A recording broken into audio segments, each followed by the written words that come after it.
9 வயது, 3 மாதம் மற்றும் 8 நாட்கள். இதுவேதானே உன்னுடைய வயசு? நாஹிர் அவளுடைய காதில் இரகசியமாக கூறினான். அவளுடைய மனசு ஒரே முறை திகைத்துவிட்டது. என் வீட்டு உள்ளே உன்னுடைய விருப்பத்தால் இல்லை. என் விருப்பத்தால்தான் வந்திருந்தாய். நீ என்னோட சேர்ந்து என்ன வேண்டுமானாலும் செய், என்ன தண்டனை கொடுத்தாலும் நான் ஓர் எழுத்தும் சொல்றதில்லை. ஆனா ஒரே ஒரு முறை, முதல்ல நான் உன்னோட திருமண இரவை கொண்டாடணும். பின்பு காலை எழுந்த பிறகு தீர்மானிக்கிறேன் உனக்கு என்ன தண்டனை கொடுக்கணும்னு. அவன் அவளுடைய காதில் ஒரு கர்ச்சமான சத்தத்தோடு சொல்லிக் கொண்டிருந்தான். இன்று இரவு நம்ம செலிப்ரேஷன் பண்ணுவோம். யூனோ, நம்ம திருமண இரவு. நாஹிர் அவன் ஷர்ட்டின் பொத்தான்களை திறந்து கலர் தள்ளினான். அவளோ ஒரு விந்தையான அதிர்வில் ஆழ்ந்துவிட்டாள். அந்த பெண் அந்த போலீசாரை குற்றம் சாட்டி அவனுடன் நிக்காக் செய்து கொண்டாள். இப்போ அந்த நாஹிர் அந்த உண்மையை செயல்படுத்தப் போகிறான். கட்டாயமா இரவுல நடந்தாச்சு. ஜானேமான் இப்போ என் உரிமைய வாங்குற நேரம் வந்துருச்சு. இரவில் இருட்டுல கிளறவத்த பறிச்சேன். இப்போ இந்த அறையின் ஒளியில் அந்த கிளறவத்த திருப்பி எடுப்பேன். அதாவது, அண்ணா, அண்ணியம்மா பொய் சொல்லிக்கிறாங்க. நான் இந்த ஆள கெஞ்சம் தெரியாது. இவன் எங்கிருந்த வந்தான்? இவன் அண்ணியம்மாவுடன் சடாக் என் மனைவி மேல் குற்றம் சாட்டினா பாத்துக்கோ. பாசில் ஹூரமின் கையைப் பிடிச்சு அவளை அவளது கணவரிடம் கொண்டு சென்று தள்ளிவிட்டான். இந்த பொண்ண பாத்துக்கோ, இல்லனா வதச்சிடு. ஆனா இன்று முதல் எனக்கும் இதுக்கும் எந்த உறவும் இல்ல. பெல் சத்தத்துக்கு எல்லா மாணவர்களும் பெரிய மைதானத்தில் ஓடிச் சென்றார்கள். விடுமுறை நேரம் வந்தவுடனே பள்ளிக்கூடம் முழுவதும் பரபரப்பாக இருந்தது.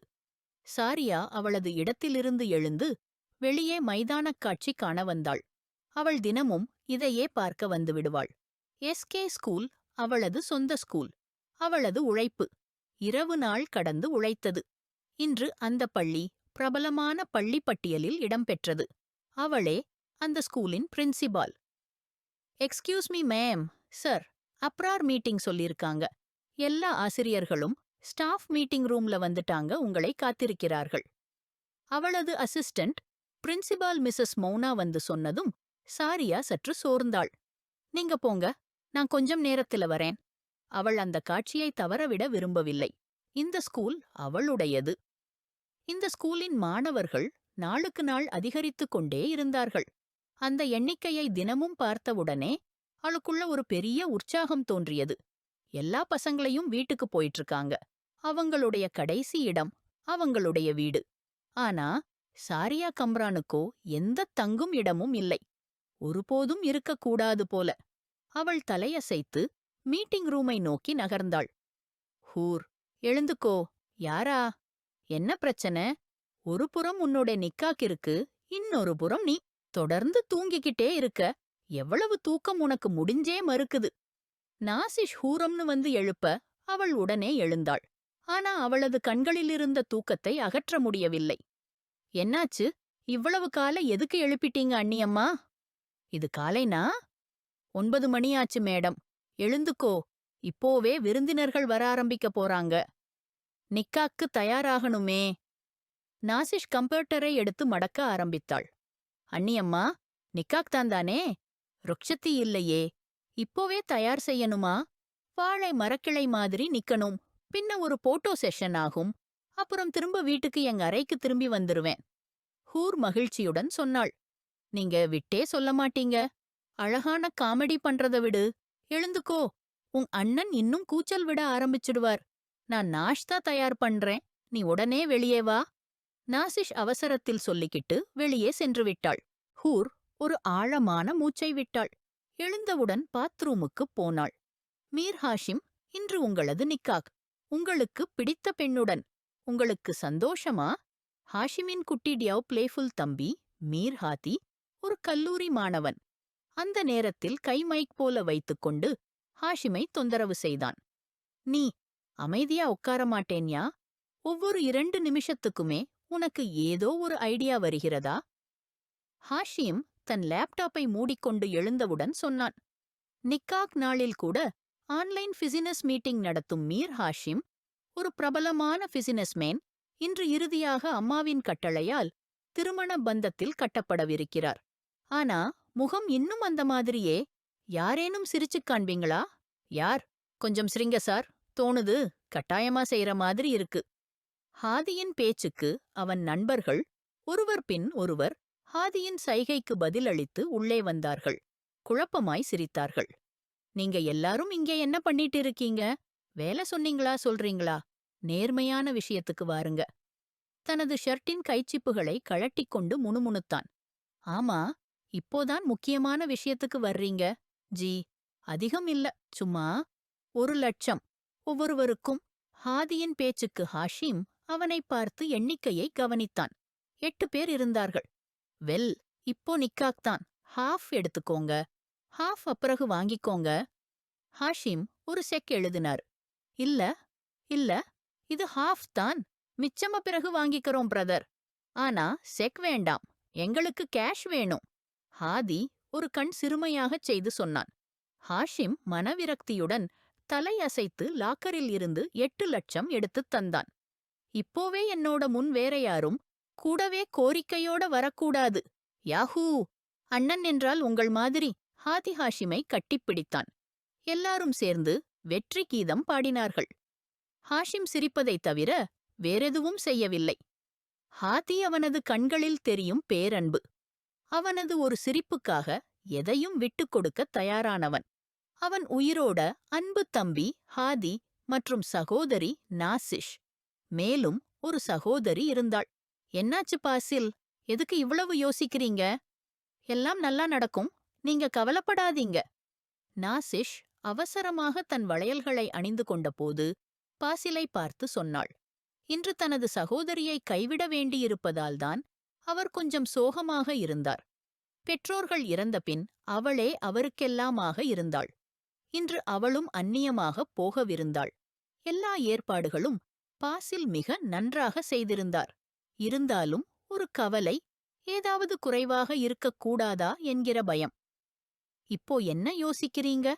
நாசிஷ் தன் ஹீல்ஸை அணிந்து கொண்டபோது பாசிலை எச்சரித்தாள். அவளது வளையல்களின் மற்றும் பாய்செப்பின் சத்தத்தில் பாசில் உணர்ச்சியில் வந்தார். அவள் தன் ஹீல்ஸோடு போராடிக் கொண்டிருந்தாள். பாசில் முன்வந்து தரையில் அமர்ந்து அவளது கால்களில் ஹீல்ஸை அணிவித்து வைத்தார். நாசிஷ் ஒரே இடத்தில் அவரை பார்த்துக் கொண்டே இருந்தாள். லோ, ஆயிடுச்சு. அவர் ஹீல்ஸை பூட்டிக் கொண்டவுடன் எழுந்தார். நாசிஷ் சிரித்தவாறு அவரது கோனகு பார்த்து முத்தமிட்டாள். Love you Basil. Love you you more you. Basil அவளது நெற்றியில் முத்தமிட்டு இருவரும் முன்னும் பின்னும் வெளியே சென்றார்கள். பராத் வீட்டிலேயே வரவிருந்தது. பாசில் வீட்டின் பின்புறத் தோட்டத்தில் எல்லா ஏற்பாடுகளும் செய்திருந்தார். மிகவும் உயர்ந்த மற்றும் பிரம்மாண்டமாக இருந்தது. மிக அருகில் உள்ள நெருங்கிய உறவுகளை மட்டுமே அழைத்திருந்தார். வேட்டர்கள் முதல் உணவு ஏற்பாடுகள் அனைத்தும் சிறப்பாக இருந்தது. லைட் இசையும் இருந்தது. பாசில் மற்றும் நாசிஷ் இருவரும் சேர்ந்து தோட்டத்தில் நுழைந்தார்கள். அவர்களின் ஜோடி அனைவராலும் பெரிதும் பாராட்டப்பட்டது. அவர்களின் திருமணத்திற்கு 2 ஆண்டுகள் ஆகியிருந்தது. இருவரும் மிகவும் மகிழ்ச்சியாக வாழ்ந்தார்கள். ஆனால் ஒரு பிள்ளையினால் மட்டும் வீடு வெறுமையாக இருந்தது. அதைப் பற்றி பாசில் ஒருபோதும் நாசிஷிடம் எதுவும் கூறவில்லை. அவள்தான் அவனது விருப்பமானவள். அவளுடன் வாழ்நாள் முழுவதும் வாழ விரும்பினான். பிரதர் வந்துட்டாங்க. பராத் வந்துவிட்டது. நாசிஷ் தனது எல்லா தோழிகளையும் ஒன்று சேர்த்து மலர்களின் தூவுகளை பொழிந்தாள். மீர் ஹாஷிம் முன்னே வந்து சிரித்தவாறு தன் சகோதரியை அணைத்துக் கொண்டான். நாசிஷின் கண்களில் மகிழ்ச்சியின் கண்ணீர் வழிந்தது. மிகவும் மிகவும் வாழ்த்துக்கள் என் அண்ணா. நாசிஷ் அவனது கோனிகள் சீரிய பாசத்தோடு தெளித்துக் கூறினாள். உனக்கும். அவன் வாய் மூடி சிரித்தான். அவனது சிரிப்பு மிகவும் உயிரை பறிக்கும் வகையில் இருந்தது. ஆனால் அந்த சிரிப்பை அரிதாகவே காண முடிந்தது. மம்மா. அவன் இப்போது தன் அம்மாவும் தம்பியுடனும் அணைந்து கொண்டான். எல்லோரையும் மகிழ்ச்சியுடன் வரவேற்று உள்ளே அழைத்துச் சென்றாள். அங்கு வண்ணங்களின் மற்றும் வாசனைகளின் பெரும் வெள்ளம் ஓடிக்கொண்டிருந்தது. மாஷா அல்லாஹ், பாசில் மிகச் சிறப்பாக ஏற்பாடு செய்திருக்கிறார். மிஸஸ் ஆஃபிதா சுழற்றும் பார்வையில் அங்குள்ள அனைத்தையும் பாராட்டினார். ஜீமம்மா, உங்களுக்கு தெரியுமா, எல்லாவற்றையும் தனக்குத்தானே மேனேஜ் பண்ணியிருக்கார். மிகவும் மனதார செய்திருக்கார். காதலும் நிறைய இருக்குது அல்லவா தங்கைக்கு. நாசிஷின் குரலில் அவளது கணவர் பாசிலுக்கான பாசம் மட்டுமே இருந்தது. மிஸ்ஸஸ் ஆபிதா தங்கள் மகளை இவ்வளவு மகிழ்ச்சியுடன் காணும்போது தாமும் மகிழ்ச்சியுடன் சிரித்தார்கள். அவர்களின் மகளை பாசில் கண்களில் வைத்திருந்தான். அவனுக்கு ஒரு தங்கைதான் இருந்தாள், ஹூரம். அவளது திருமணத்தின் போது வெறும் 16 வயதுதான் இருந்தாள். ஆனால் அவர்களது 25 வயதான மகன் ஹாஷிம் அவளது கண்களில் விழுந்திருந்தான்.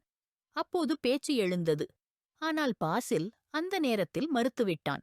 ஏனெனில் அவள் மிகவும் சிறியவளாக இருந்தாள்.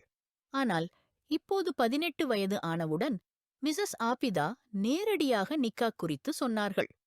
பாசில் சிறிது தயக்கத்துடன் ஏற்றுக்கொண்டான். ஆனால் ருக்ஷத்தி ஹூரமின் படிப்பு முடிந்த பிறகு வைத்தார்கள். இன்று அவர்களது நிக்காக் நாள். ஹூரம் தோட்டத்துடன் இணைந்த அறையில் இருந்தாள். அங்கு அவள் மணப்பெண்ணாக அமர்ந்திருந்தாள். நிக்காக்காக மாவுலவி சாபுடன் பாசில் உள்ளே வந்தார். ஹூரம் உஸ்மான், வலது முஹம்மது உஸ்மான். உங்கள் நிக்காக் மீர் ஹாஷிம், வலது மீர் முஹம்மது கம்ரானுடன் 50 லட்சம் நாணயத்தில் நிச்சயிக்கப்பட்டுள்ளது. உங்களுக்கு இந்த நிக்காக் ஏற்பா? ஹூரமின் இதயம் மிக வலுவாகத் துடித்தது. ஏற்கிறேன். மௌலவி சாபு மீண்டும் சொற்களை மீண்டும் சொன்னார். ஏற்கிறேன். ஹூரமின் குரல் கம்பத்தது. ஹாஷிமை அவள் அறிந்தவள். அவளது அண்ணியம்மாவின் தம்பி. அவனைக் குறித்த தகவல்களே அவளுக்குத் தெரிந்தவை. அவன் மிகக் கோபக்காரர் மற்றும் மிகவும் தீவிரமானவனாக இருக்கிறான். யாருடனும் தேவையில்லாத பேச்சு பேசுவதில்லை. 2 வருடங்களுக்கு முன் பாசில் ஹூரமின் விவாகத்திற்கு மறுத்தபோதும் அவன் ஹூரமுடன் எந்த தொடர்பும் ஏற்படுத்தவில்லை. ஆனால் எல்லாரும் அறிந்திருந்தார்கள். அவன் ஹூரமை விரும்புகிறான். ஏனெனில் இந்த ரிஷ்தா அவனது விருப்பத்தினால் வந்தது. இதற்காக ஹாத்தி அவனை அடிக்கடி தொந்தரவு செய்தான். ஆனால் அவன் அமைதியாகவே கேட்டுக்கொண்டான். ஆனால் எந்த பதிலும் வழங்கவில்லை. மீர் ஹாஷிம், வலது மீர் கம்ரான், உங்கள் நிக்காக் ஹூரம் உஸ்மான் பிஞ்ச முஹம்மது உஸ்மானுடன் 50 லட்சம் நாணயத்தில் நிச்சயிக்கப்பட்டுள்ளது. உங்களுக்கு இந்த நிக்காக் ஏற்பா? ஹாஷிமின் மனம் எவ்வளவு அமைதியாக இருந்தது என்று அவன் அல்லது அவனது அல்லாஹ் மட்டுமே அறிவார்கள். ஏற்கிறேன். ஏற்கும் சொற்களுக்குப் பிறகு மௌலவி சாபு துவாக்காக கைகளை தூக்கியார்கள். அனைவரும் துவாக்காக கைகளை உயர்த்தினார்கள். வாழ்த்துக்கள். மௌலவி சாபு மணமகனை கட்டியணைத்ததும் ஹாஷிமின் முகத்தில் ஒரு சிரிப்பு பரவியது. அனைவரும் அவனை கட்டியணைத்து வாழ்த்தினார்கள். உணவின் பகுதிகள் ஆரம்பமாகிவிட்டன.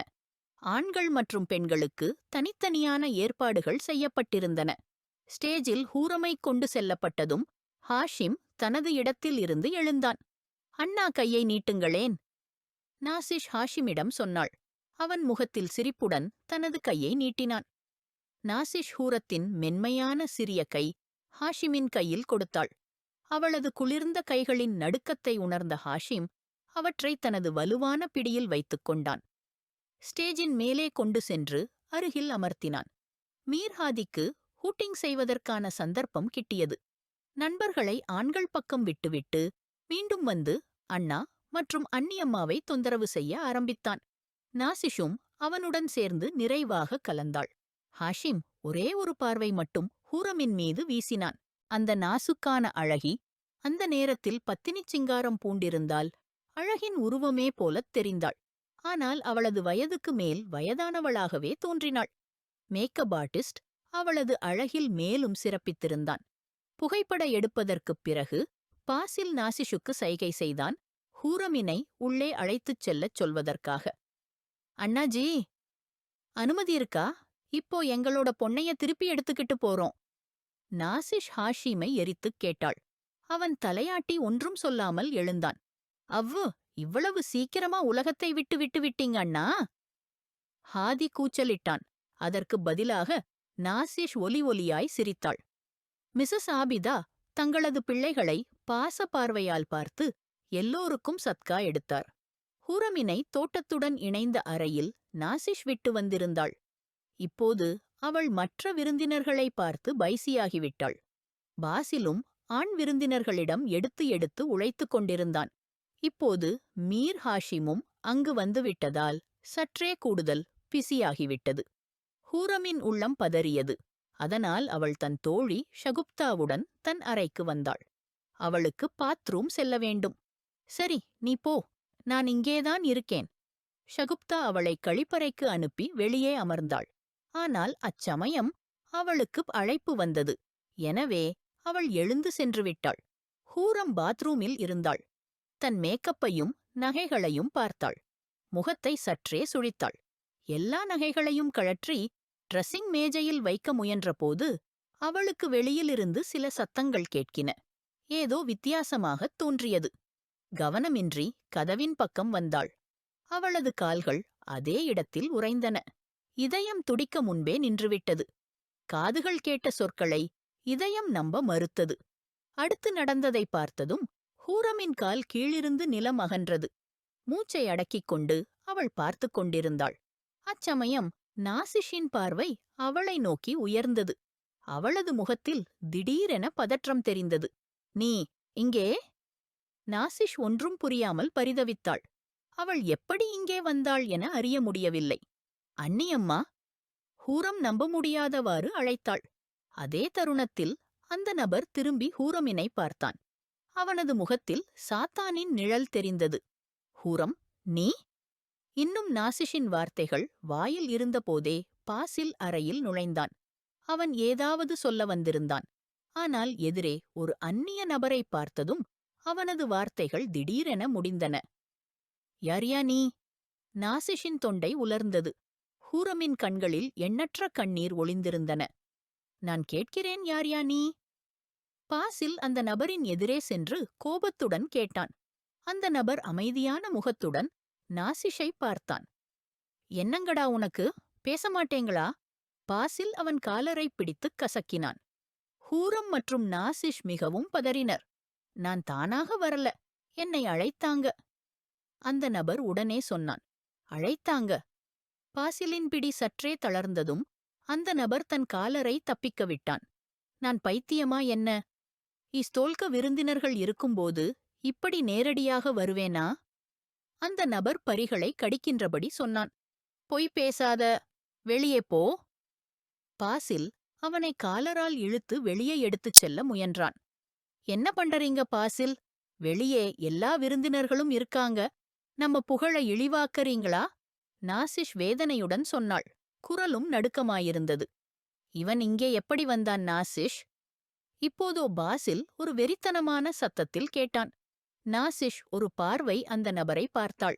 பிறகு அடுத்த கணம் ஹூரமினை பார்த்தாள். "மன்னிச்சுடுங்க, அவள் ஒரு சிறுமி, அறியாமைதான்." நாசிஷ் மெதுவாகச் சொன்னாள்.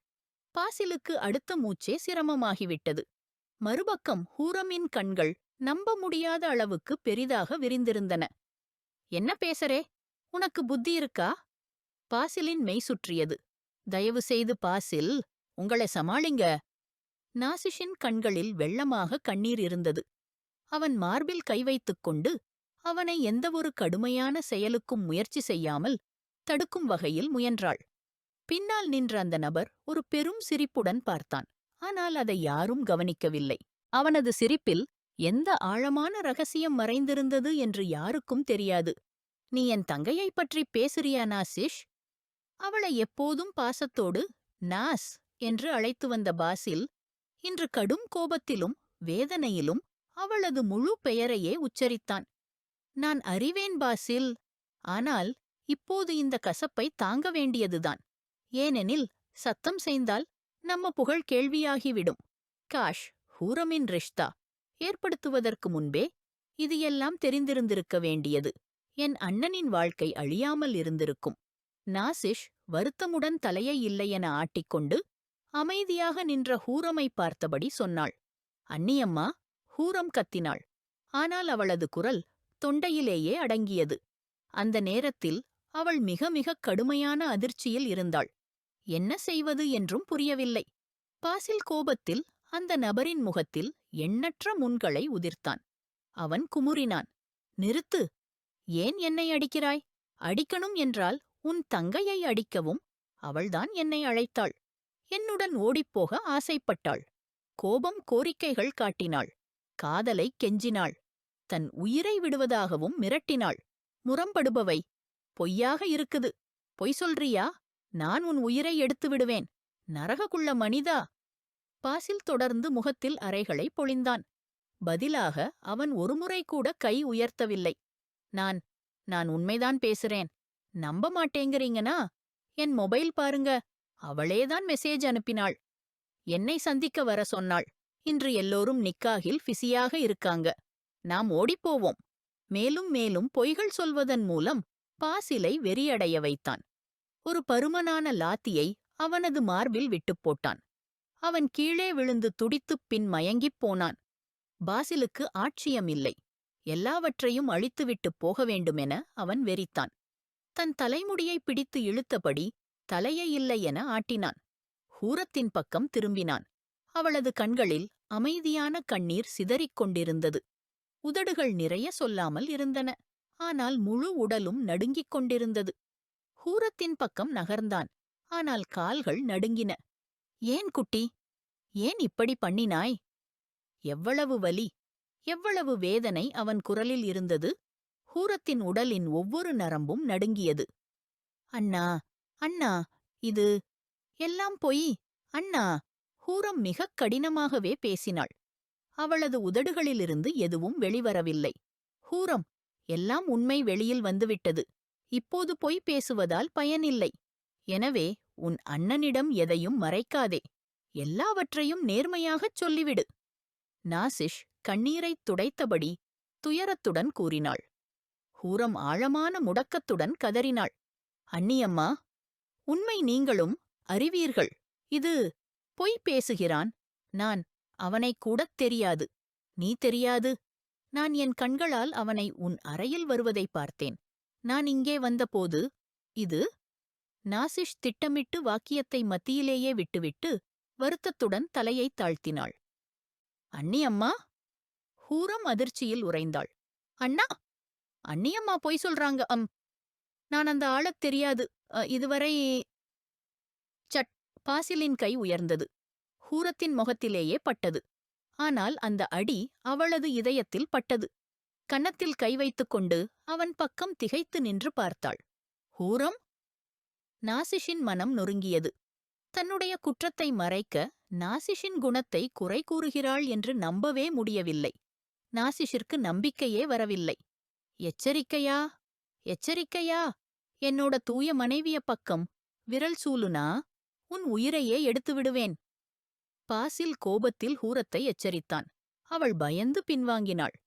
தயவு செய்து, பாசில், உங்களை கட்டுப்படுத்துங்கள்.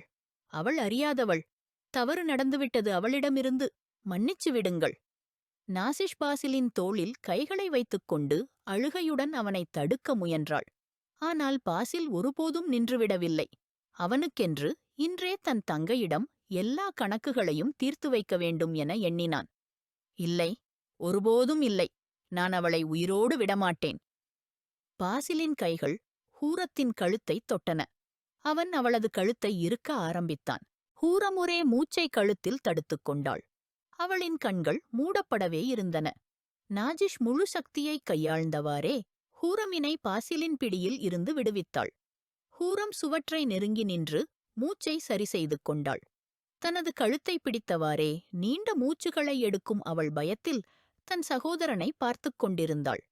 இப்போது அவள் எதையாவது சொன்னாலும் அவளது சகோதரன் நம்பவில்லை என்ற பின் வேறு யார் நம்புவார்கள்? திடீரென பாசில் ஹூரமின் கையை பிடித்து வெளியே கதவின் பக்கம் இழுத்துச் சென்றான். எங்கே அழைத்துச் செல்கிறீர்கள் அவளை? விடுங்கள் பாசில். அவளது நிலைமை பாருங்கள். ஏதாவது ஆகிவிடுமோ அவளுக்கு என்று நாஜிஷ் பதற்றத்துடன் ஹூரமினை மீண்டும் பின்வாங்கச் செய்ய நினைத்தாள். ஆனால் பாசில் தனது பிடியை மேலும் இறுக்கினான். ஒருபோதும் இல்லை. நானது இவளை இந்த வீட்டில் வைக்க மாட்டேன். உயிரை வாங்க முடியாது. ஆனாலும் இந்த வீட்டில் ஒருபோதும் வைக்க மாட்டேன். அப்படியென்றால் என்ன செய்யப் போகிறீர்கள் என்று நாஜிஷ் உடனே கேட்டாள். பாசில் ஆழமான மூச்சுகளை எடுக்கும் அவளை கண்ணீர் சிந்தும் ஹூரமினை கதவின் வழியே வெளியே அழைத்துச் சென்றான். நாஜிஷ் பின்னே வந்தாள். ஆனால் ஒரு கணம் நின்றுவிட்டாள். பின்னால் திரும்பினாள். வெளிப்புறத் தோட்ட பகுதியில் பெரும்பாலான விருந்தினர்கள் சென்றுவிட்டனர். ஹாஷிமின் குடும்பத்தினர் மற்றும் சில நெருக்கமான உறவினர்கள் மட்டுமே இருந்தனர். ஆனால் பாசில் மிகுந்த கோபத்தில் இருந்ததால் யாரையும் பொருட்படுத்தவில்லை. ஹூரமினை இழுத்துக்கொண்டு அனைவரும் முன்பு கொண்டு வந்தான். திடீரென அவர்களை பார்த்ததும் மிசஸ் ஆபிதா பதற்றமாக எழுந்தார். மிர் ஹாஷிமின் முதுகு அந்த பக்கம் இருந்தது. தாயின் முகத்தில் கவலையை பார்த்தவுடன் திரும்பினார். அச்சமயம் பாசில் ஹூரமினை ஹாஷிமின் பக்கம் தள்ளியவாறே அவளது கையை விட்டுவிட்டான்.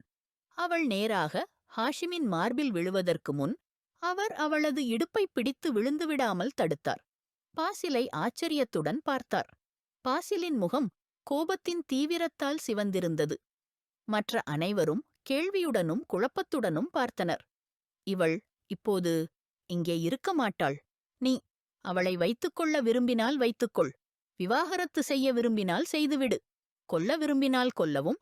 ஆனால் இப்போது எனக்கு இவளுடன் எந்த உறவுமில்லை. பாசில் எவ்வளவு வேதனை மற்றும் கோபத்துடன் சொன்னான் என்பதை கேட்ட அனைவரும் நெற்றியில் சுருக்கங்களுடன் பார்த்தனர். என்ன நடந்தது பாசில் பையனே? எல்லாம் சாந்தியாக இருக்கிறதா? என்று மிசஸ் ஆபிதா ஹூரமின் சீரழிந்த நிலையை பார்த்து பதற்றமாகச் சொன்னார். எல்லாம் முடிந்துவிட்டது ஆண்டி, எல்லாம் முடிந்துவிட்டது. கடவுளின் பேரில் சொல்லுகிறேன், இவளை இங்கிருந்து அழைத்துச் செல்லுங்கள் என்று கத்திக்கொண்டு கைகளை கூப்பியவாறே சொன்னான். ஹாஷிம் தலைகுனிந்து நடுங்கும் அந்தப் பெண்ணை பார்த்தான். அவளது முகத்தில் 5 விரல்களின் சின்னம் தெளிவாகத் தெரிந்தது. தலையிலிருந்து துப்பட்டா நகர்ந்துவிட்டது. முடிகள் சீர்கெட்டிருந்தன. கழுத்திலும் சில சிவந்த குறியீடுகள் இருந்தன. ஹாஷிம் அவை மேலும் பார்க்க முடியவில்லை. ஹூரமின் கண்ணீரைக் கண்டு அவனது இதயம் வலிக்காமல் இருக்க முடியவில்லை. ஹாஷிம், என் சகோதரி, என் இல்ல பிளேயோன். அவளது நடத்தை களங்கமடைந்து விட்டது. அவளை கொலை செய்யுங்கள்.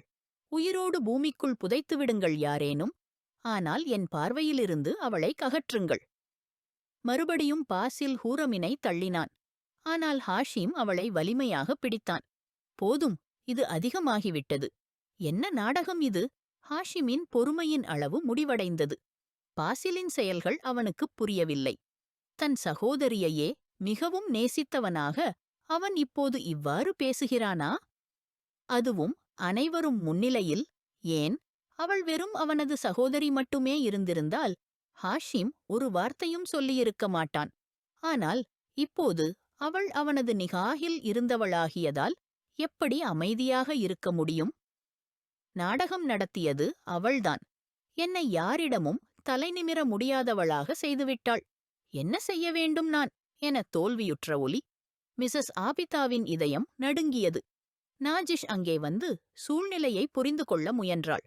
நீ நேராகத் தெளிவாக ஏன் பேசமாட்டே பாசில்? இறுதியில் என்ன நடந்தது?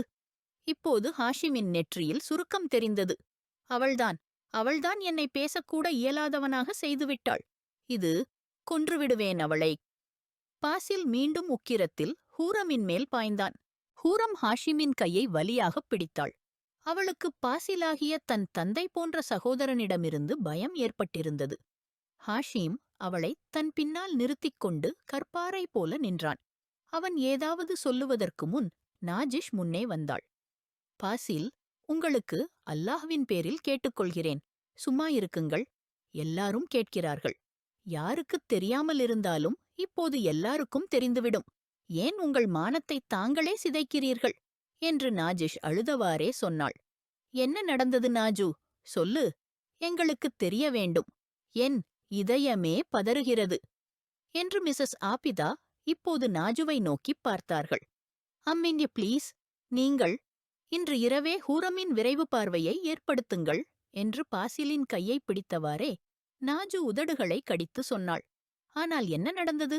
தெரிந்து கொள்ள வேண்டும் என்று மிசஸ் ஆபிதா இப்போது சற்று கடுமையான குரலில் சொன்னார்கள். நாஜிஷ் ஹூரமினை வருத்தத்துடன் பார்த்தவாறே ஹாஷிமின் முன் வந்து நின்றாள்.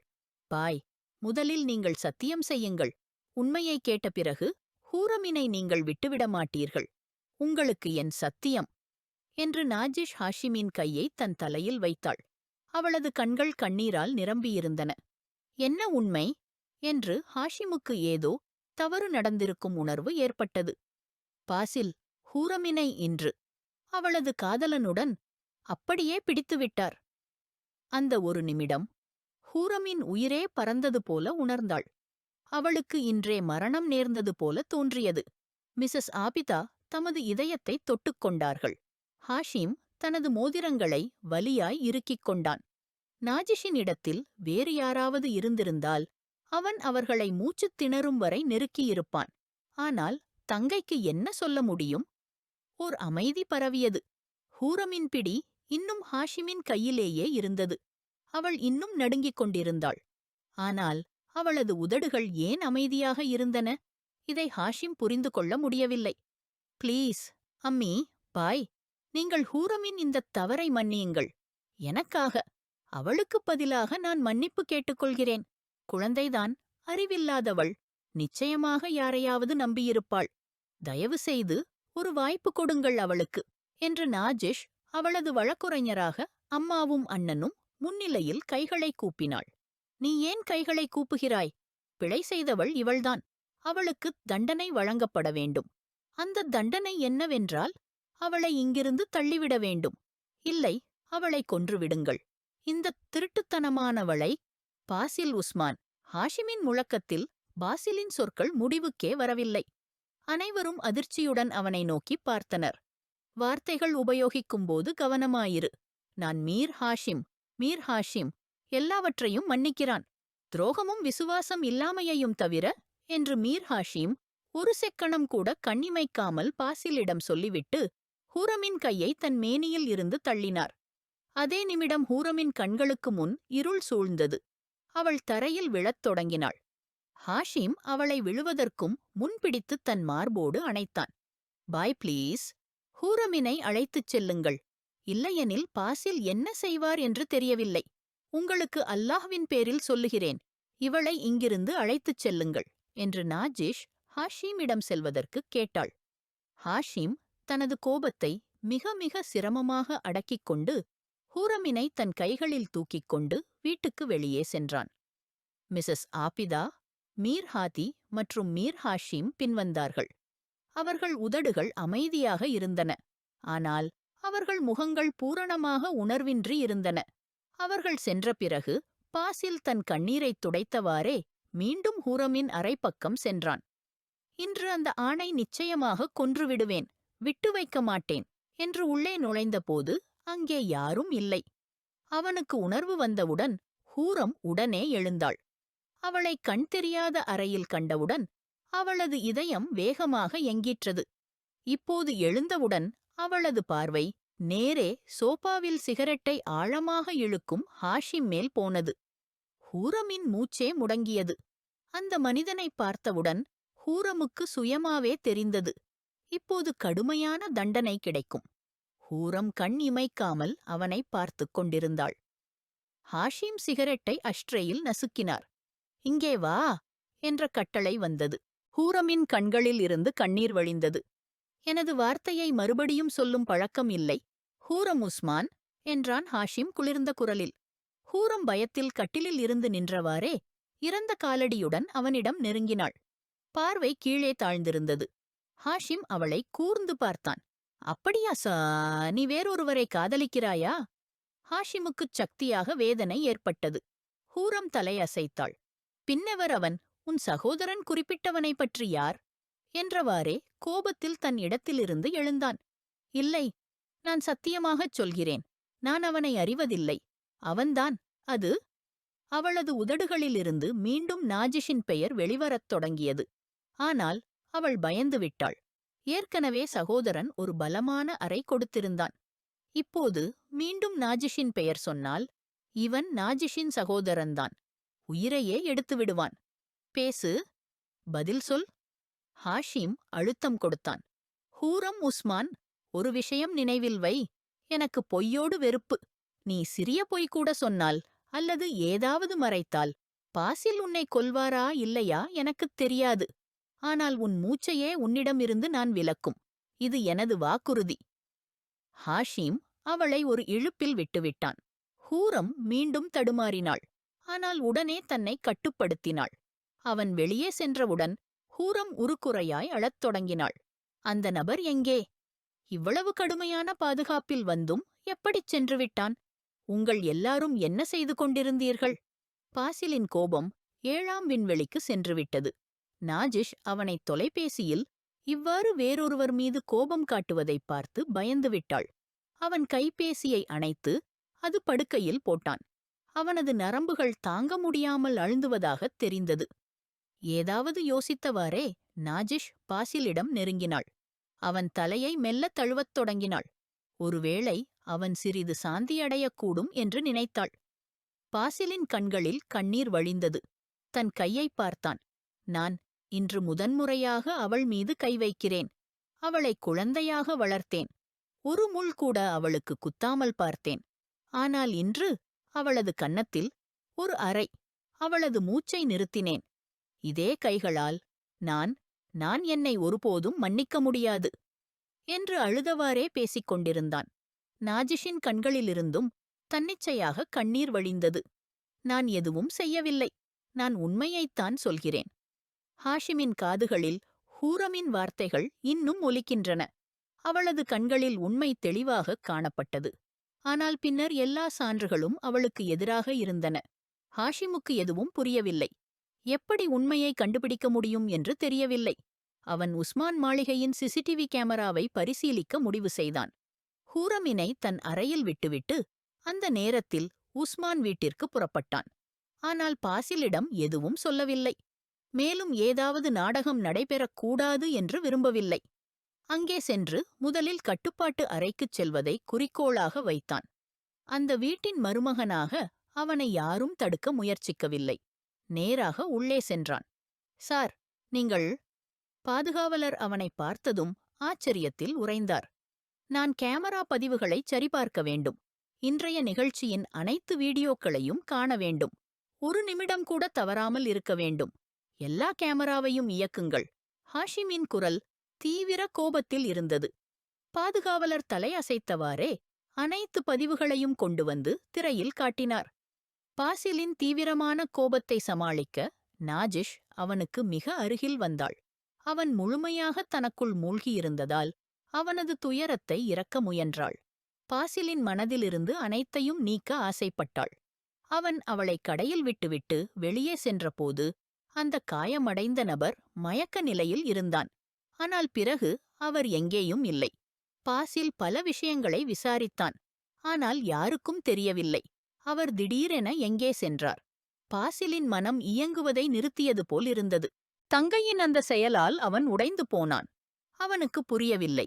ஹூரமினை கொன்றுவிடலாமா அல்லது தன்னைத்தானே அழித்துக் கொள்ளலாமா என்பதை. அவளது உதடுகளுக்கு நெருங்கி ஹூரம் அனைத்தையும் மறந்து தன்னை மட்டுமே அவனுக்கு நினைவூட்ட விரும்பினாள். பாசில் இன்று அவளுக்கு துணையாக இருக்கவில்லை. அவள் தனியாகவே அவனின் உள்ளத்தை வசீகரிக்க முயன்றாள். ஆனால் பாசிலுக்கு எதுவும் நன்றாகத் தோன்றவில்லை. ப்ளீஸ் நாஜ், இப்போது எதுவும் செய்யாதே. எனக்கு எதுவும் புரியவில்லை. நான் சாகப் போகிறேன். பாசில் தவித்தவாறே சொன்னான். அதில் நாஜிஷ் முன்னே வந்து அவனது உதடுகளின் மீது தீவிரமாக எழுந்தாள். பாசில் அவளை தள்ள முயன்றான். ஆனால் நாஜிஷின் பிடி மேலும் வலிமையாகியது. பாசில் அவளை கட்டுப்படுத்த முடியவில்லை. அவளது கையை பிடித்தவாறே தன் இதயத் துடிப்பில் வைத்தவாறு அவளை முழுமையாகத் தழுவிக்கொண்டாள். அவளது பார்வையில் பாசிலுக்கு அமைதி தர முயன்றாள். ஆனால் அவளுக்கு தெரியவில்லை. இது அவர்களது வாழ்க்கையின் அழகான தருணமாக இருக்கலாம். ஆனால் இறுதியாகவும் இருக்கக்கூடும். 1 மணி நேரத்திற்கும் மேலாகிவிட்டது. பதிவு காட்சிகளில் எந்தவிதமான சந்தேகத்திற்கிடமான செயலும் தென்படவில்லை. ஆனால் ஹாஷிம் இங்கேயே இருந்தான். பின்னர் அவனுக்கு எது கண்ணில் பட்டதோ அதன்பின் எல்லாம் முடிந்துவிட்டது போல் இருந்தது. ஃபஜ்ர் அழைப்பு அவன் காதுகளில் ஒலித்தது. அல்லாஹு அக்பர், அல்லாஹு அக்பர். அவனது அவசரமான இதயம் மெதுவாக அமைதியடைந்தது. ஒரு சுயநிந்தையின் உச்சியில் இருந்தான். ஒரு வலி அவனை விட்டே போகவில்லை. தீவிரமான வலி. ஹாஷிம் தனது இடத்தில் இருந்து எழுந்தான் மற்றும் பதிவு வீடியோவை எடுத்து அங்கிருந்து வெளியேறினான். அந்த நேரத்தில் அவனது கண்களில் அளவற்ற கண்ணீர் இருந்தது. அவன் காரை ஓட்டிக்கொண்டு நேராக வீட்டின் அருகிலுள்ள மசூதிக்குச் சென்றான். சில வெளிப்பாடுகள் மிகவும் கொடுமையானவை. மனிதனிடமிருந்து பேசும் திறனையே எடுத்துக்கொள்ளும். அவன் வதோ செய்தவாறு ஜமாஅத்துடன் தொழுகை செய்தான். முழு இரவும் அவன் விழித்திருந்தான். சலாமைப் பிறகு கை உயர்த்தியவாறே துவா செய்யத் தொடங்கினான். ஆனால் கண்ணீரே வழிந்தது. அவன் வலியிலும் வேதனையிலும் இருந்தான். ஒரு இயற்கையற்ற வேதனையில் சிக்கியவனாக இருந்தான். அதற்கு எந்த மருந்தும் இல்லை. மிகப்பெரிய இழப்பு அவனுக்கே நேர்ந்தது. சில நிமிடங்கள் அவன் அங்கேயே அமர்ந்தான். தன் இதயத்தை குர்ஆன்பாக் திலாவத்தால் பிரகாசப்படுத்திக் கொண்டான். அவன் அல்லாஹ்விடம் வழியை நாடினான். ஒரு வழி, அதன் மூலம் அவன் நீதியை நிலைநிறுத்த முடியும். ஆனால் அந்த வேலை இந்த உலகில் மிக கடினமானது. நல்ல நோக்குடன் சத்தியமும் உண்மையையும் பின்பற்றுவது. ஆனால் அவன் அல்லாஹ்வின் வீட்டில் இருந்தான்.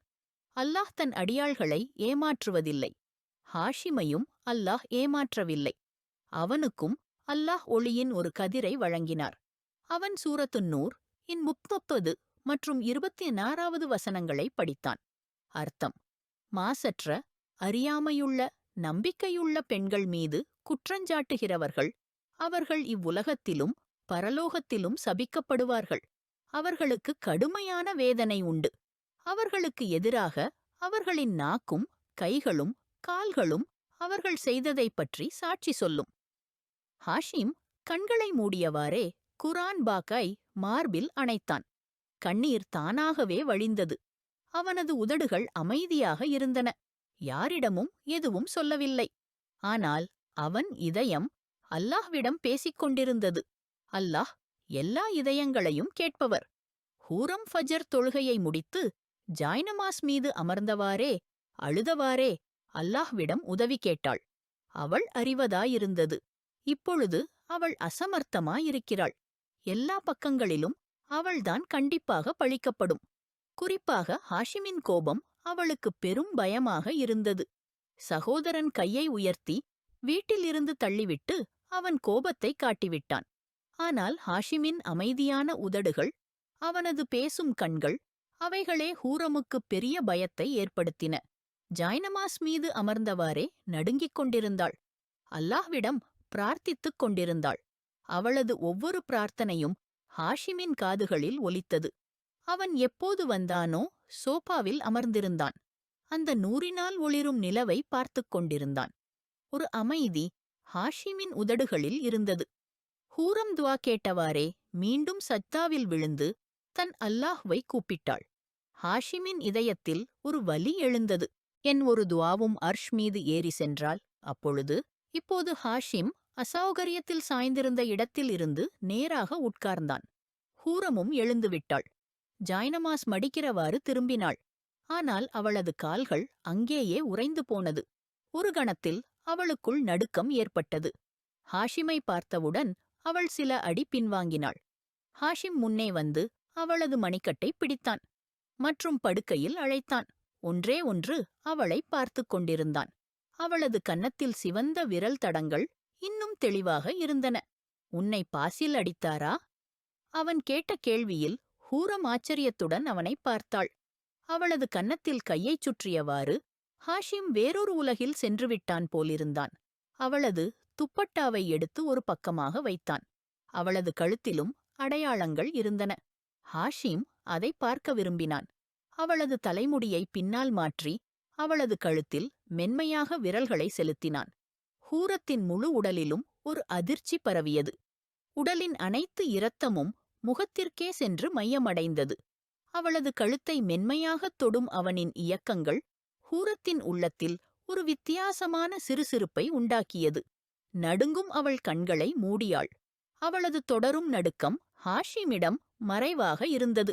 ஹூர் என்று அவளை அழைத்தவுடன் அவள் விரைந்து கண்களைத் திறந்தாள். ஹாஷிமின் முன்னிலையில் எதுவும் எதிர்ப்பாக அவள் செய்கையில்லை. அந்த சிறிய பெண் அவனை விட 10 வயது இளையவள். ஆனால் இப்பொழுது அவள் மிகப் பெரியவளாகத் தோன்றினாள். உன் வாயிலிருந்து உண்மை கேட்க வேண்டும். அனைத்தையும் அறிந்திருக்க வேண்டும். எனக்குத் தெரியும், நீ என்னிடம் எதையும் மறைப்பதில்லை. ஹாஷிமின் குளிர்ந்த மென்மையான குரல் கேட்டவுடன் ஹூரம் பதற்றத்துடன் அவனை நோக்கினாள். பேசு ஹூரம். ஹூரத்தின் கண்களில் இருந்து பெரும் கண்ணீர் வழிந்தது. நீங்களும் என்னை அடிப்பீர்கள். நானும் உண்மையை சகோதரனிடம் சொல்லும்போது அவர்கள் கேட்காமலேயே என்னை அடித்தார்கள். நம்பவில்லை. நீங்களும் நம்பமாட்டீர்கள். ஹூரம் அவனது மென்மையால் சோகமாகக் கூறினாள். ஹூரம், எனக்குத் தேவையானது உண்மை மட்டுமே. ஹாஷிம் கண்ணிமைக்காமலே அவளைப் பார்த்தான். ஹூரம் ஒரு ஆழ்ந்த ஹிச்சுகியுடன் பார்வையைத் தாழ்த்தினாள். பின்னர் மெதுவாக அந்த ரகசியத்தை வெளிப்படுத்த ஆரம்பித்தாள்.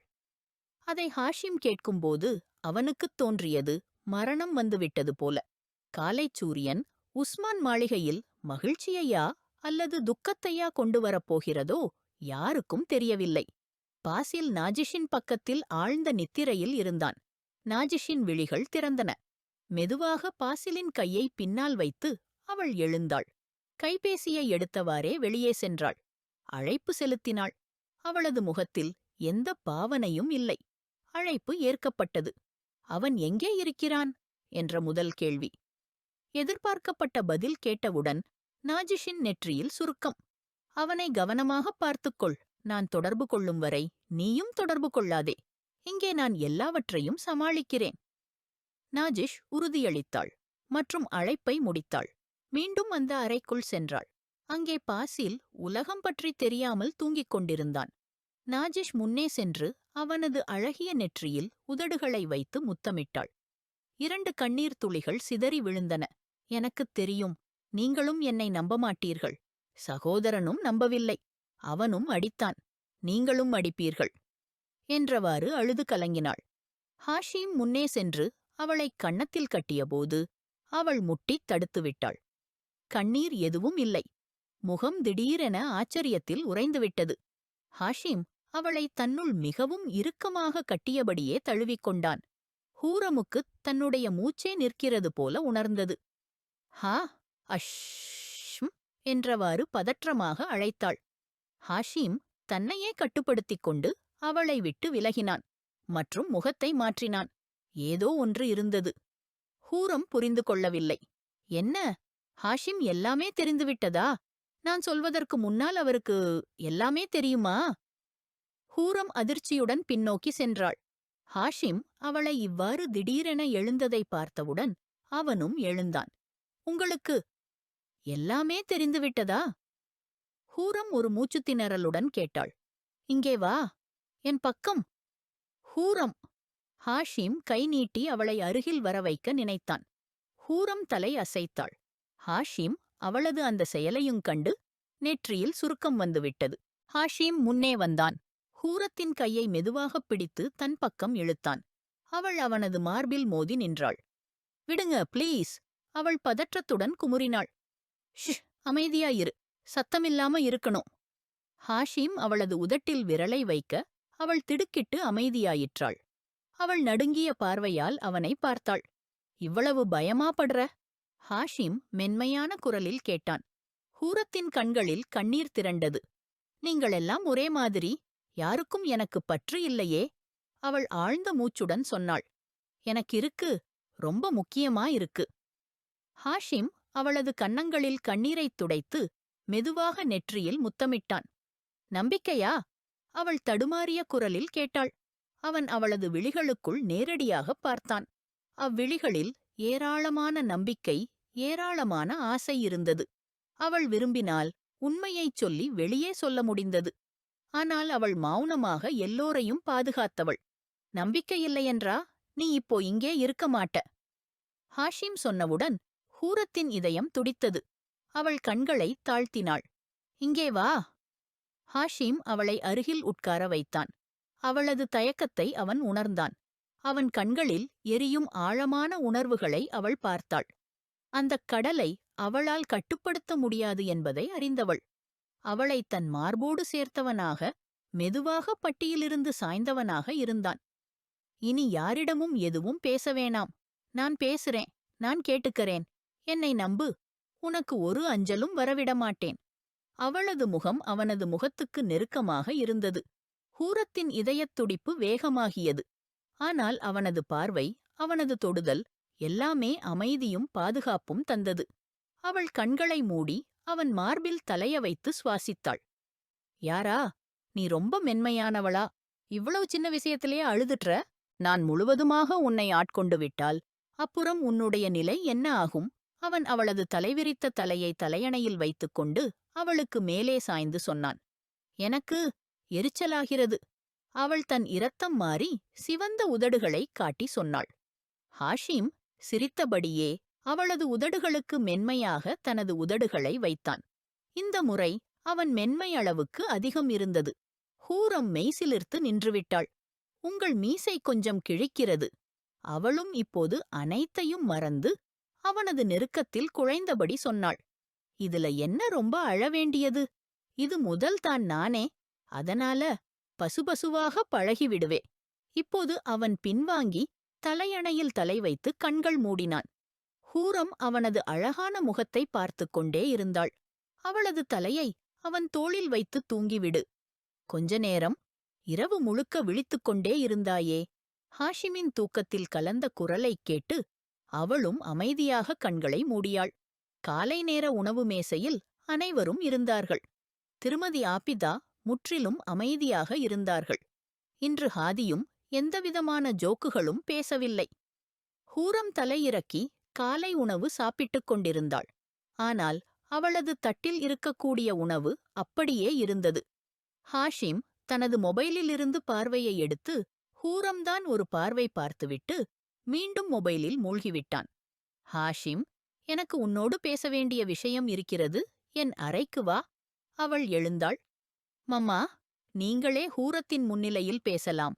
என்ன வேண்டுமானாலும் சொல்லலாம். அவன் சோர்வான குரலில் சொன்னான். அப்படிச் சொல்வது திருமதி ஆபிதாவுக்கு கொஞ்சம் வருத்தமாக இருந்தது. சில விஷயங்களையெல்லாம் எல்லோருக்கும் முன்னிலையில் பேச முடியாது. எனக்கு தெரிந்தது போதுமான மரியாதையையும் பாதுகாப்பையும் கொடுத்துவிட்டேன். இப்போது உண்மையை வெளிக்காட்ட வேண்டிய நேரம் வந்துவிட்டது. ஹாஷிம் தன்னிடம் இருந்து எழுந்து கடுமையான குரலில் சொன்னான். நீ எந்த விதத்தில் பேசுகிறாய்? திருமதி ஆபிதாவுக்கு கோபம் வந்தது. ஹாஷிம் தலையை அசைத்தான். கொஞ்சம் காத்திருங்கள், எல்லா விஷயங்களும் தெளிவாகிவிடும். அவன் மேலும் எதுவும் பேசாமல் வாகனத்தின் பக்கம் போனான். இது எல்லாமே உன் வேலைதான். நீயே இரவில் ஏதாவது புட்டி சொன்னிருப்பாய். அதனால்தான் அவன் இவ்வளவு கோபத்துடன் தன் அம்மாவிடம் பேசுகிறான். Mamma, please. ஹாஷிம் திடீரென நிற்கும் பொழுது கழுத்தை திருப்பி எச்சரிக்கையுடன் அம்மாவை நிறுத்தினான். ஹூரத்தின் கண்களில் கண்ணீர் வரும் நிலையில் இருந்தது. ஹூரம், எச்சரிக்கை சொல்கிறேன். உன் கண்களில் கண்ணீர் பார்த்துவிட்டேன் என்றால். அவளுக்கும் எச்சரிக்கையுடன் சொன்னான். ஹூரம் திருமதி ஆபிதாவையும் மீர் ஹாதியையும் பார்த்தாள். திருமதி ஆபிதா கோபமாக பாதத்தை இடித்து அங்கிருந்து சென்றுவிட்டார்கள். மீர்ஹாதியும் அமைதியாக எழுந்துவிட்டான். ஹூரம் அங்கே இப்போது தனியாக இருந்தாள். எங்கே போகிறோம் நம்ம? பாசில் அமைதியாக கார் ஓட்டிக் கொண்டிருந்தான். இப்போது அவன் வழி மீர்வில்லாவுக்கு இருந்தது. கார் மீர்வில்லா அருகில் நின்றது. நாஜிஷ் ஆச்சரியத்துடன் தன் பெற்றோர் வீட்டை பார்த்தாள். பாசிலுடன் கார்கள் இறங்கி உள்ளே சென்றார்கள். நேரில் ஹாஷிம் மாடியிலிருந்து கீழே இறங்கியவாறு வந்தான். அவன் வந்ததும் பாசில் அவனை பார்த்து நெற்றியில் கோட்டையை கட்டிக்கொண்டான். இந்த நேரத்தில் அழைக்க காரணம் என்ன? சில விஷயங்கள் இருக்கின்றன பாசில். நான் விரும்புகிறேன். நேருக்கு நேர் எல்லாருக்குள்ளும் பேசப்பட வேண்டும். ஹாஷிமின் ரகசியமான குரலால் பாசிலும் நாஜிஷும் ஆச்சரியமாகினார்கள். என்ன விஷயங்கள்? கொஞ்சம் காத்திரு. ஹாஷிம் இந்த முறை மிக மென்மையாகச் சொன்னான். அந்நேரத்தில் ஹூரமும் கீழே வந்தாள். அவள் வந்ததும் பாசிலின் நெற்றியில் கோட்டைகள் கட்டப்பட்டன. ஹூரம் ஹாஷிம் அருகில் வந்தவுடன் தடுமாறினாள். ஹாஷிம் அவளை கையால் பிடித்தான். கவனமாயிரு. இன்று காலை அவளுக்கு ஹாஷிம் நன்றாக ஒரு பாடம் சொன்னான். அவளுக்கு புரிய வைத்தான். நியாயத்தையும் உண்மையையும் வெளிக்கொணர வேண்டும் என்று சொல்லியிருந்தான். ஆனால் இப்போது அவள் விழுந்து விழுந்து நடந்தாள். ஹாஷிம் அவளை கடுமையாக பார்த்தான். அவள் கீழே தன் உதட்டை மெதுவாக வெளியே இழுத்தபடி முகம் சுளித்தாள். இது ஹாஷிம் கொடுத்த தைரியம்தான். இப்போது அவள் உறுதியாக அவனது கையை பிடித்துக்கொண்டு எல்லோருக்கும் முன்னிலையில் நின்றிருந்தாள். நேற்று கொஞ்சம் சண்டை நடந்தது ஹாஷிம். இப்போது மீண்டும் உன் வீட்டில் சண்டை செய்யப் போகிறாயா? மிஸ்ஸஸ் ஆபிதா தனது உதடுகளை கடித்து சொன்னாள். இப்போ இது எல்லாமே முடிஞ்சிடும் இன்னைக்கு. Don't worry mamma. ஹாஷிம் ஹூரமின் கையை தன் வலுவான கையால் பிடித்து அவளுக்காக இருக்கிறதென உறுதியளித்தான். அப்போதே மெயின் கேட் வழியா ஒரு கார் உள்ளே வந்தது.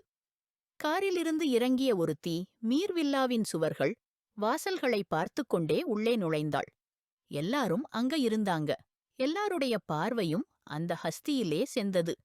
ஒரு நிமிஷம் மிஸ்ஸஸ் ஆபிதாக்கு என்கிறது போல ஒரு பரிதாபம் நடந்தது. அதே சமயம் பாசில் மற்றும் நாஷிஷ் இருவருக்கும் உயிரை இழக்கும் போல இருந்தது.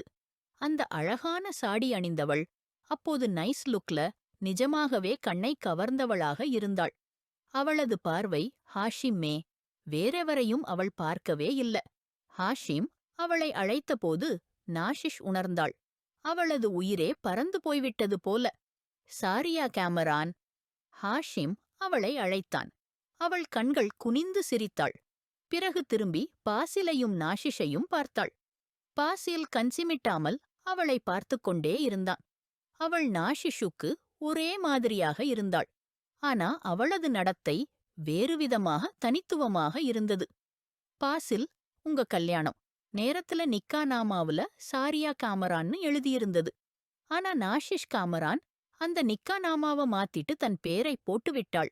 நீ நிக்கா நேரத்துல சாரியாவோட கபூல் ஓ இஜாப் சொன்னி. ஆனா ருக்ஸத்துல நாஷிஷை அழைத்துச் சென்றி. ஹாஷிம் சொன்ன அந்த குழப்பமான விஷயம் பாசிலுக்கு ஒரே குழப்பமாயிருந்தது. என்ன பேசுறீங்க? இது எப்படி சாத்தியம்?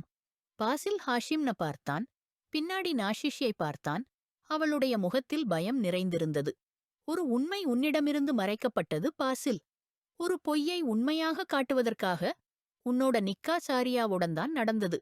ஆனா ருக்ஸத்துக்கு நேரத்துல நாஷிஷ் போனாள். அவளே சாரியாவை கட்னாப் பண்ணினாள். தன் போலி முகத்தையும் உருவத்தையும் பயன்படுத்தினாள். ஹாஷிம் வருத்தத்துடன் நாஷிஷியை பார்த்தான். இன்று எல்லாமே அவளுடைய கையில் இருந்து விழுந்துவிட்டது. அவள் தனது அண்ணனை காண்டிப்பாக மனம் கசிந்து பார்த்தாள். ஆனா ஹாஷிம் இன்னைக்கு எதையும் கேட்க தயாராக இல்ல. இது எல்லாம் என்னது ஹாஷிம்? தயவு செய்து எனக்கு ஏதாவது பொய்யா சொல்லாதே. பாசில் அவளை இரு கைகளாலும் புடிச்சு குலுக்கி கேட்டான். யாரே? நாம எல்லாம் தான் மயக்கத்துல இருந்தோம். அப்போ சாரியா? பாசில் மீண்டும் சாரியாவிடம் திரும்பி பார்த்தான். அவளுடைய கண்களில் நிறைய கண்ணீர். நீ நாஷிஷின் கைதிலிருந்து விடுதலையான பிறகு எங்களோட ஏன் தொடர்பு கொள்ளல?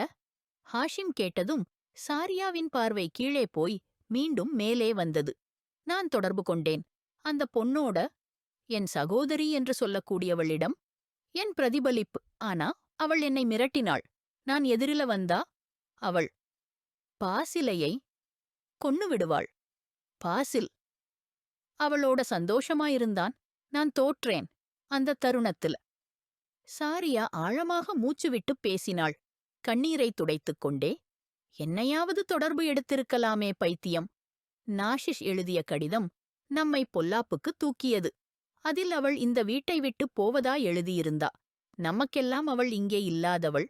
ஆனா அவள் இங்கே இல்லாமலேயே இங்கே இருந்தா. நீயோ? ஹாஷிம் துக்கமா தன் சகோதரி சாரியாவின் கண்ணீரை துடைத்தான். பாசில்கள், இப்படி இப்படி இல்ல. இது பொய்யா? நான் உங்க மனைவி. பாசில், நாம எங்க வாழ்க்கையையே சேர்ந்து வாழ்ந்தோம். சேர்ந்து பல தருணங்களை கடந்து வந்தோம். நீ இவருடைய வார்த்தைகளில் நம்பிக்கையாயிருப்பீங்கன்னு எனக்குத் தோணலை. என்னை விட்டு பிரிய மாட்டீங்க பாசில். நாஷிஷ் பைத்தியம் போல அவனுடைய முகத்தை பிடித்து பேசினாள்.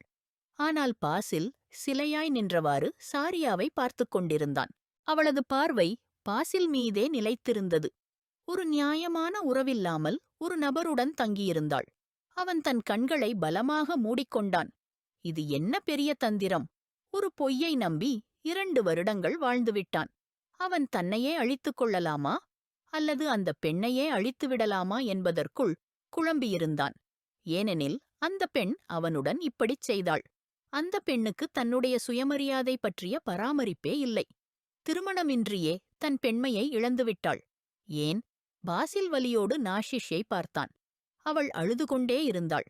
விஷயம் இவ்வளவாக இருந்திருந்தால் ஓரளவுக்கு சமாளித்திருக்கலாம். ஆனா குழப்பம் அப்போ வந்தது. நம்முடைய நிக்கா நாளில் அவளுடைய ஒரு ரகசிய கூட்டாளி அவளை சந்திக்க வந்தான். அவனுக்கு தன் பங்குக்கான பணம் கிடைக்கவில்லை. அதுவும் அவன் நேற்றுதான் பணத்துக்காக வந்திருந்தான். நாஷிஷ், என் பாசமிகுந்த சகோதரி, அவனை ஹூரமின் அறைக்குள் அழைத்துச் சென்றாள். அவனுடைய பணத் தேவையை நிறைவேற்ற முடியாமல் போனதால் அவனுக்கு அவள் மேல் ஆசை வந்தது. அந்த ஆசையை பூர்த்தி செய்ய அவள் அவனின் முகத்துக்கு மேல் தாழ்ந்தாள். அவனது ஆசையை தீர்க்க தன் எல்லைகளை தாண்டினாள். ஹாஷிமின் குரலில் வெறுப்பு, இகழ்ச்சி, கோபம், வருத்தம் எல்லாமும் இருந்தது. நாஷிஷ் தலை குலுக்கியாள். ஹூரம் அவனை பார்த்ததும் அவளுடைய தவறை ஒப்புக்கொள்வதற்கு பதிலாக ஹூரமையே குறை சொல்லி அவளது குணத்திற்கு கருப்பு பழி கூட்டினாள். ஹாஷிமின் பேச்சில் ஹூரமின் கண்களில் கண்ணீர் வந்தது. நாஷிஷும் பாசிலை வலியோடு பார்த்தாள். 2 வருடம் சொல்லவே சுலபம். நாஷிஷ், நீ 2 வருடம் சாரியாக நடித்து அவனுடைய மனைவியாக வாழ்ந்தாய். அவனை தத்தெடுத்தாய். இன்னொரு தந்திரம் செய்தாய். பொய், பின்பு பொய், ஹாயோ. எத்தனை பொய்கள் சொன்னாய் நீ? இன்னும் எத்தனை பொய்கள் சொல்லப் போகிறாய்? காபே கிஸ் மஹ் சே ஜாஓகே அலிப் ஷர்ம தும்கோ மகர் நா ஆயி. ஹாஷிம் அனைத்து மறைந்த உண்மையையும் வெளிக்கொணர்ந்து விட்டான். நாஷிஷ் முன்னே வந்து பாசிலின் கையை பிடித்தாள். அவன் அதனை ஒரு இழுப்பில் விலக்கிவிட்டான். அவன் நெஞ்சில் ஒருவிதமான வலி எழுந்தது. மீண்டும் அவளது கைப்பிடிக்க முயன்றாள். ஆனால் பாசில் இந்த முறை மேலும் வலிமையாக கையை இழுத்தான். இது ஒரு வலிதான். அதற்குப் பின் எந்த வைத்தியமும் பயனில்லை. பின்போக்கமே மீதமிருக்கும். ப்ளீஸ் பாசில், என்னை மன்னிச்சுடு. நான் உன்னில்லாம வேற யாராக முடியாது. நான் சாகிடுவேன். நாஷிஷ் அழுது கொண்டே சொன்னாள். நாஷிஷ் காமரான், சாகிடு, நீ சாகிடு. பாசிலின் வார்த்தையில் அனைவரும் உறைந்து போனார்கள். நாஷிஷின் சுவாசமே நின்றுவிட்டது போல இருந்தது. அவன் அவளிடம் சாக சொல்லிக் கொண்டிருந்தான். நான் உன்னோட மனைவிதானே? பாசில், உன்னை போன்ற ஒரு தாழ்ந்த மற்றும் குணமில்லாத பெண்ணோடு உறவு வைத்துக் கொள்ளும் முன்னர் நான் சாவதை விரும்புவேன். பாசில் பின்வாங்கி வேதனையுடன் சொன்னான். ஒரு பார்வை ஹூரமை பார்த்தான். அவளிடம் கைகளை இணைத்தான். மன்னிக்கத்தக்க வார்த்தைகள் எதுவும் இல்ல. ஹூரம் துடிக்க தன் அண்ணன் பக்கம் வர விரும்பினாள். ஆனால் அவன் கையால் சைகை காட்டி நிறுத்தினான். அண்ணா பவித்திரமில்லை, உனக்கானவன் இல்ல நான். அவன் அழுதான். ஆம், ஒரு ஆண் அழுதான். அவனது கண்ணீரால் அனைவரும் கலங்கினார்கள். பாசில், என் வார்த்தை கேள். ஹாஷிமுக்கு அவனது நிலை சரியாகத் தெரியவில்லை. தொலைவிலிருந்து இருங்க எல்லாரும். எனக்கு அருகே வராதீங்க. இந்த பெண் என்னை 2 வருடங்கள் தனது அருகில் உறவில்லாமல் வைத்தாள். என் உணர்வுகள், என் இதயம், என் உடலோடு விளையாடினாள். ஒரு விகாரமான விளையாட்டு. அதற்கு எல்லையே இல்ல. நான் இந்த பாவத்துடன் வாழ முடியாது. யாரே, நான் உள்ளுக்குள் சாகவே சாகிறேன். என்னை சாகவிடு. அவன் வலியோடு சொல்கிறான். பின்னால் நடக்கிறான். யாருக்கும் அவனிடம் செல்லும் தைரியம் இல்லை. ஆனால் சாரியா அவனை பார்த்தபடி அவனைத் தொடர்ந்து ஓடினாள். ஏன் நீ இப்படிச் செய்தாய்? உன்னை அல்லாஹும் மன்னிக்க மாட்டான். ஹாஷிம் தலை குலுக்கி முகம் திருப்பினான். உங்களுக்கு உங்களோட இந்த கெட்ட மகளுடன் உறவு வைக்க விருப்பம் இருந்தா வையுங்க. ஆனா என்னை சார்ந்த எந்த எதிர்பார்ப்பும் வைத்துக்காதீங்க. நான் இவளைப் போல ஒருத்தியோட எந்த உறவையும் வைத்துக் கொள்ள மாட்டேன். ஹாஷிம் ஹூரமின் கையை பிடித்தான். தன் அறைக்குள் சென்றான்.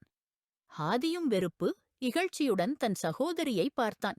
அவள் எவ்வளவு பெரிய சூழ்ச்சியால் எல்லாருடைய வாழ்க்கையையும் அழித்துவிட்டாள். மம்மா! நாஷிஷ் மிஸஸ் ஆஃபிதாவை அழைத்தாள். அவருடைய கண்களில் நீர்த்துளிகள். ஒரு பெரிய அரைச்சாட்டை அவளது கன்னத்தில் கொடுத்தார். நியாயம் சொன்னால் போலீசுக்கு ஒப்படைக்க வேண்டும் போலிருக்கிறது. ஆனா தாய்மை தடையாக இருக்கிறது. நீ உன்னைத்தானல்ல, எங்களையும் அழித்துவிட்டாய் நாஷிஷ். காஷ், நீ பிறந்த வேளையிலேயே இறந்திருக்க வேண்டியது. காஷ், நீ என் மகளேயே இல்லாதிருக்க வேண்டியது. காஷ், நான் உன்னைப் போல. ஆம். அவர்கள் அழுது கொண்டே இருந்தார்கள். ஆழ்ந்த மூச்செடுப்பதாய் நாஷிஷை பின்தள்ளி நிராகரித்தார்கள். ஏன் இப்படிச் செய்தாய்? அல்லாஹ பயம் வரலையா? உன் இதயம் திகைக்கலையா? எப்படி நீ ஒரு நமஹ்ராமுடன் உன்னுடைய உறவை சேர்ந்துகிட்டே? ஏன் நாஷிஷ், ஏன் இப்படிச் சொன்னாய்? பாசிலிய நாங்கள் நேசித்தேன், அதிகமா நேசித்தேன். நீங்கள் அவனை சாரியாவின் நசீபில் எழுதிவிட்டீர்கள். அப்போ நான் சாரியா ஆனேன். என்னதான் வேறுபாடு இருந்தது? என்னிடமும் சாரியாவிடமும் எல்லாமே ஒரே மாதிரிதான். பாருங்கள், என் முகம் என்ன இல்லை? சாரியாவைப் போலவே இல்லையா நான்? அவள் வெறிச்சொல்லிப் போய்க் கொண்டிருந்தாள். இதயம், உன்னோட இதயம் சாரியாவைப் போல தூய்மையானதல்ல. நீ அசுத்தமானவள், அருவருப்பானவள். கெட்டுப்போ. இங்கிருந்து உன் முகத்தைக் கூட எனக்குக் காண்பிக்காதே. நீ நமக்கெல்லாம் இறந்து போனவள்தான். மிஸஸ் ஆபிதா அவளை கதவு நோக்கி தள்ளியிருந்தாள். அவள் தடுமாறி தூக்கி வீசப்பட்டாள். எல்லோரும் போய்விட்டார்கள். அவள் தனியாகவே இருந்தாள், வெறும் கைகளுடன். ஆம், வெறும் கைகளுடன். ஏனெனில் அவளுடைய பாவங்கள் அவளை வெறுமையாக விட்டுவிட்டன. பாசில், ப்ளீஸ் நிறுத்துங்கள். சாரியா அவனை சாலை கடந்து வந்ததை பார்த்தவுடன் அவனை தன் பக்கம் இழுத்தாள். ஒரு பெரிய ட்ரெய்லர் வருவது தெரிந்தது. அது அவனை மிதித்துவிடும் தருணத்தில் சாரியா அவனை இழுத்து தன் பக்கம் கொண்டு வந்தாள். பாசில், பைத்தியமாகிவிட்டீர்களா? இப்போ நீங்க? அவள் அவனது காலர் பிடித்து இழுக்கவும் கேட்டாள். நீயும் என் பாவத்தில் பங்கு பெற்றவள்தான். என்னுடன் நடந்த அநியாயத்தில் நீயும் சமபங்காளிதான். பாசில் தன் கையை இழுத்துவிட்டு துயரமாய் ஒரு பக்கம் உட்கார்ந்தான். அந்த நெடுஞ்சாலையில் தற்போது டிராஃபிக் மட்டுமே இருந்தது. மக்கள் எண்ணிக்கை மிகவும் குறைவாக இருந்தது. சாரியாவும் அவன் பக்கம் உட்கார்ந்தாள். நான் அவளது சிறையிலிருந்து ஒரு வாரத்திற்குப் பின் தப்பியபோது அவள் என்னை மீண்டும் சிறையில் அடைத்து எலக்ட்ரிக் ஷாக் கொடுத்தாள். இப்போ அவள் அவளுடைய வாழ்க்கைக் கதையைச் சொன்னாள். வாழ்வதற்காக மிகவும் முயற்சி செய்தேன், ஆனாலும் வாழ முடியவில்லை. பின்னர் 15 நாட்களுக்குப் பிறகு நான் மீண்டும் அங்கிருந்து தப்பிக்கவும் என் தோழியைச் சந்திக்கவும் முடிந்தது. அவள் எனக்கு உதவினாள். என்னை எல்லா வகையிலும் பாதுகாத்தாள். நான் திரும்பி வந்தபோது நீங்கள் அவள் இருவரும் மிகவும் சந்தோஷமாக இருந்தீர்கள். என்னால் உங்களுக்கு இந்த உண்மையைச் சொல்ல முடியவில்லை. இந்த உண்மை மிகவும் கசப்பானது. பாசில், இந்த உண்மையோடு நான் வாழவில்லை. தினமும் என் உயிர் போனது போல, தினமும் மீண்டும் உயிர் வந்தது போல இருந்தது. அந்த வேதனையிலே நீங்களும் வாழ்ந்தீர்களா? அதற்குப் பதிலாக நான் அமைதியாக நாஷிஷின் சொற்களை ஏற்றுக்கொள்வதையே சிறந்தது என நினைத்தேன். அந்த நேரத்தில் அவள் உங்களை கொல்லப் போகிறேன் என்று கூறியபோது நான் பயந்துவிட்டேன். இறந்து விடுவது மிகவும் எளிதாக இருந்தது. சாரியா, ஆனால் இந்த அவமானத்தின் வாழ்க்கையில் இருந்து தப்பிக்கலாமே. பாசில் சாலையை நோக்கி நிங் தபடியே கூறினான். என்னை மன்னிக்கவும் பாசில், நானும் உங்களுடைய பாவங்களில் பங்கு கொண்டவள்தான். உங்களுடைய வேதனையில் நானும் சம பங்காளி. அவள் தலையை குனிந்து கொண்டாள். ஆம், நீயும் உண்மையிலேயே பாவி. உன்னுடைய தண்டனை என்னவென்றால் என்னிடமிருந்து விலகியிரு. என்னிடம் வந்துவிடாதே நீ. பாசில் கோபமாக கூறி எழுந்தான். பாசில். அவள் அவனது கையை பிடித்தாள். என்ன வேண்டுமானாலும் தண்டனை கொடுங்கள், ஆனால் உங்களிடமிருந்து விலக்காதீர்கள். தொடாதே என்னை. பாசில் கோபமாக தனது கையை மீண்டும் இழுத்தான். என்னைத் தொடாதே, புரிகிறதா உனக்கு? பாசில் கோபத்துடன் கூறி அங்கிருந்து போனான். சாரியா அவனது முதுகை பார்த்துக் கொண்டே இருந்தாள். அவன் இன்று மன்னிக்கவே இல்லை. இது மன்னிப்புக்கான நாள்தான். ட்ரசந்தா. காஷ், மன்னித்து விடுவாய் என்று நினைத்தேன். சாரியா துயரமாய் ஒரு நிசப்தம் எடுத்தாள். பின்னர் திரும்பினாள். தன் எதிரில் பாசில்ய பார்த்தவுடன் கண்ணீர் அடக்க முடியவில்லை. என்னுடன் இருப்பாயா நீ? ஆனால் எனக்கு அருகில் வரக்கூடாது. புரிகிறதா உனக்கு? பாசில் அவளது கையை பிடித்து தன் பக்கத்தில் அழைத்துச் சென்றான். சாரியாவின் உதடுகள் ஒரு சிறிய புன்னகையைத் தொட்டன. அல்லாஹ் அவளுக்கு 2 வருடங்களாக இருந்த பொறுமைக்கான பலனை கொடுத்திருந்தான். அவளும் பிரிவின் வலியை, ஏக்கத்தின் பிணியை அனுபவித்தவள்தான். அப்படியிருக்க அவளிடமிருந்து மகிழ்ச்சியை அவன் எப்படி பறிக்க முடியும்? இது ஒரு வேதனைமிக்க நிலைமையே இருந்தது. ஆனால் கடந்துவிட்டது. அழுவதைக் கட்டுப்படுத்துவாயா? ஹாஷிமின் நம்பருக்கு சாரியாவின் மெசேஜ் வந்தது. அப்போது அவன் தாயின் அறையில் இருந்தான். நாஷிஷ் போய்விட்டாள். இப்போ இங்கிருந்திருந்து அவளால் என்ன செய்வது? எல்லாரும் அவளை வெறுக்கிறார்கள். பாசிலை சாரியாவுடன் பார்க்க அவளால் சகிக்க முடியவில்லை. ஆனா அவள் விலகினாளா இல்லையா? அதை ரப் தான் அறிவான்.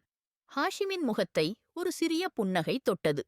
பாசிலிடம் இருந்து நலம்தான் என்ற செய்தி கிடைத்தவுடன் அவன் அல்ஹம்துலில்லாஹ் என்றான்.